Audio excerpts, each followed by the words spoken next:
ओम श्री गणेशाय नमः। श्री शिव महापुराणे पंचमयाम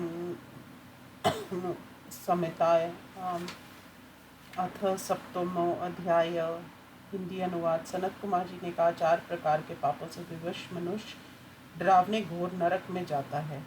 गर्भ स्थित पैदा होने वाले बालक, युवक, मध्यम, स्त्री, पुरुष, नपुंसक जीवों को सभी प्राणियों में जानना चाहिए। वशिष्ठ तथा चित्रगुप्त आदियों द्वारा मनुष्यों के शुभ अशुभ फलों का विचार किया जाता है। ऐसे कोई प्राणी नहीं होते जो यमलोक नहीं जाते, क्योंकि किए कर्मों को अवश्य भोगना ही पड़ता है। उनमें जो शुभ कर्म करते हैं, जिनका मन शुभ होता है, जो दयालु होते हैं, वे सुखद पूर्व द्वार से यमराज के घर जाते हैं। जो पापी हैं, पाप कर्म करने वाले हैं, दान नहीं करते, वे कष्ट प्रद दक्षिण द्वार से यमालय को जाते हैं। 86,000 योजन पार करके अनेक रूपों में स्थित यमपुरी है। पुण्य आत्माओं को वह समीप में ही स्थित है ऐसी लगती है। कष्टदायक मार्ग से जाते हुए पापियों को वह अति दूर लगती है। वह मार्ग तीखे कांटों से युक्त, बालू तथा छुरे की धारा के समान तेज धार वाले पत्थर के टुकड़ों से बना है। कहीं पर्याप्त कीचड़ है, कहीं चौकों से घिरा हुआ है, कहीं लोहे की सुई जैसे कुछ से कांटे हैं। ऐसे मार्ग से कहीं तट जैसे विषम स्थान है, पेड़ों से घिरे पहाड़ हैं, कहीं तपे हुए अंगारों वाले मार्गों में से दुखी होकर जाते हैं।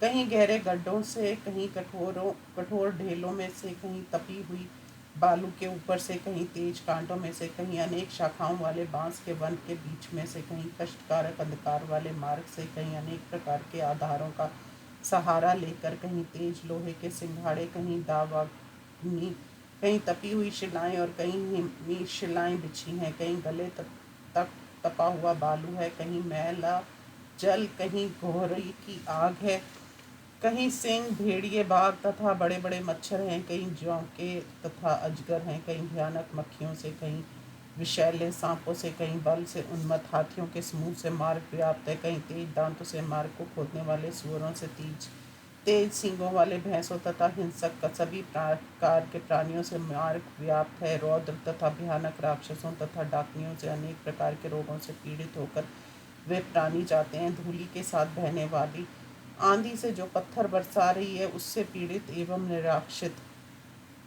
कहीं बिजली के गिरने से जलते हुए जा रहे हैं और कहीं बाण वर्षा से बिंदते हुए आगे बढ़ रहे हैं, कहीं भयंकर वज्रपात, उल्कापात तथा जलते हुए अंगारों की वर्षा से जल रहे हैं, कहीं धूल की वर्षा से लद कर रो रहे हैं, बादलों की भयावह गर्जना को सुनकर बार बार डर रहे हैं, तेज शस्त्रों की वर्षा से चारों ओर बिंद रहे हैं। उसके ऊपर क्षार युक्त जल के चारों ओर वर्षा हो रही है। अत्यंत ठंडी तथा रुक्ष वायु के चारों ओर चलने से सभी दुखी होकर सूखते जा रहे हैं और सिकुड़ रहे हैं। इस प्रकार जल तथा चबेना रहित, कठोर तथा निराक्षित मार्ग से वे जाते हैं। बड़े कठिन, निर्जन, सहारा रहित, अंधेरे तथा कष्ट वाले रास्ते से दुष्टों द्वारा मूर्ख पापी प्राणी यमदूतों द्वारा जबरदस्ती ले जाए जाते हैं।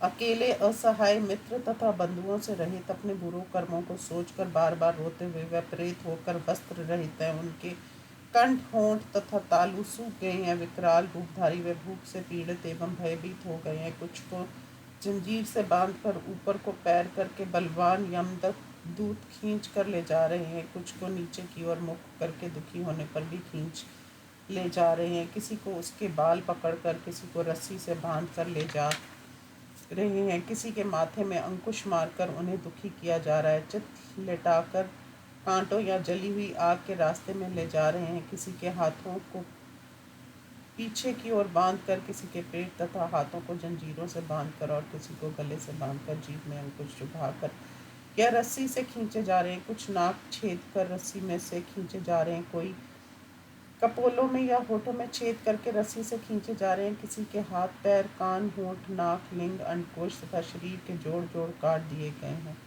कुछ भालों से तथा बानों से पीड़ित किए जाते हैं। वे निराक्ष होने के कारण इधर उधर दौड़ते हुए रोते हैं। मुद्गर तथा लोहे के डंडों के बार बार मारे जाते हैं। आग तथा सूर्य के समान तेज कांटों से बांधे जाते हैं। भालों से प्रहार करने पर पीप तथा रक्त उनके शरीर से निकलता है। मल एवं कीड़ों से युक्त शरीर वाले वे निराक्षित पुरुष यमलोक ले जाए जाते हैं। वे बार बार भूख के कारण अन्न जल छाया मांगते हैं। जिन्हें सर्दी लगी है वह आग मांगते हैं, किंतु उन्होंने कभी दान नहीं किया था, अंत वे ऐसे ही चले जाते हैं। जिन्होंने दान दिया था वे अन्न जल आदि पाकर सुख से यमलोक को जाते हैं। इस प्रकार के न्याय से कष्ट पाकर प्रेतपुर पहुंचते हैं तो वे दूत आज्ञा पाकर उन्हें यमराज के आगे ले जाते हैं। उनमें जो पुण्य आत्मा यमराज उन्हें पाद या घर आदि से सम्मानित करते हैं। वे दो कर्म करने वाले आप सभी धन्य हैं, जिन्होंने स्वर्गीय सुख के लिए पुण्य कर्म किए। आप विमान पर सवार होकर दिव्य स्त्रियों के भोग से तथा सभी कामनाओं से युक्त निर्मल स्वर्ग को जाइए। वहाँ महान भोगों को भोग कर बाद में पुण्यों के समाप्त होने पर जो कुछ पाप होंगे उन्हें यहाँ भोगेंगे। धर्मात्मा पुरुष के अपने मित्र होते हैं, अंत वे धर्मराज को देखकर उत्तम सुखों का भोग करते हैं।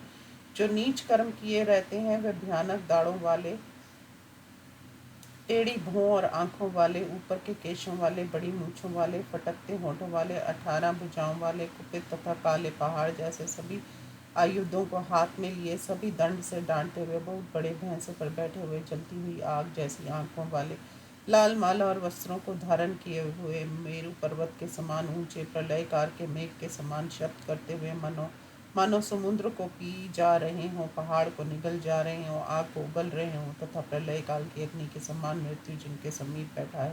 काले अंजन जैसा भयानक यमराज, मारी, उग्रम हारी, महामारी, काल रात्रि आदि भयंकर, अनेक प्रकार के भयाग्नि, कुष्ठ आदि रोग, शक्ति, शूल, अंकुश, पाश, चक्र, तलवार हाथ में लिए, कठोर मुंह वाले, भयानक छुरी, धनुष, तरकस तथा अनेक प्रकार के आयुध धारण किए हुए भयंकर महावीर, काले सुरमा की आकृति वाले भयानक यमदूत अन्न गिनत आयुधों को हाथ में लिए वहाँ हैं। इस प्रकार अपने परिचारकों से घिरे हुए भयानक दर्शन वाले उस यमराज तथा चित्रगुप्त को पापी लोग देखते हैं। वह यमराज उन पापियों को झिड़कता है और भगवान चित्रगुप्त धर्म युक्त वाक्यों से समझाते हैं। इस प्रकार श्री शिव महापुराण में नरक लोक मार्ग यम दूत स्वरूप वर्णन नामक 7वां अध्याय समाप्त। ओम नमः शिवाय।